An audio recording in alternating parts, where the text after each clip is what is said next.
वेद बातमीचा, लढा सत्याचा, निर्भीड पत्रकारितेचा, राजकारणातील महत्त्वाच्या बातम्यांच्या अपडेटसाठी आजच आपल्या YouTube चॅनलला क्लिक करा आणि रोज अपडेट मिळवण्यासाठी चॅनलला सबस्क्राइब करा। नमस्कार, आपण पाहत आहात वेद बातमीचा।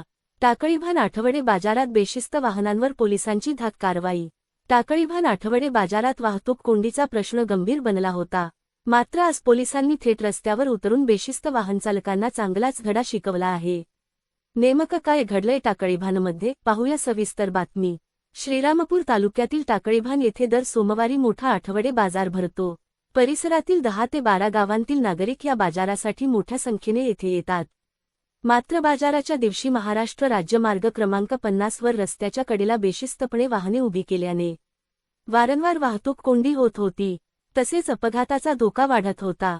या पार्श्वभूमीवर श्रीरामपूर तालुका पोलीस स्टेशनचे पोलीस निरीक्षक धनवटे यांनी सोमवार दिनांक फेब्रुवारी 19 रोजी स्वतः पोलीस व्हॅनमधून रस्त्यावर फेरफटका मारला।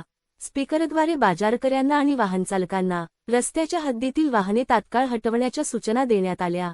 यानंतर रस्त्यावर बेशिस्तपणे उभी केलेल्या वाहनांवर पोलिसांनी थेट कारवाई केली। हेड कॉन्स्टेबल अयूब शेख आणि विठ्ठल थोरात यांनी रस्त्यावर लावलेली वाहने हटवून वाहतूक सुरळीत केली। वेद बातमीचासाठी दिलीप लोखंडे, श्रीरामपूर।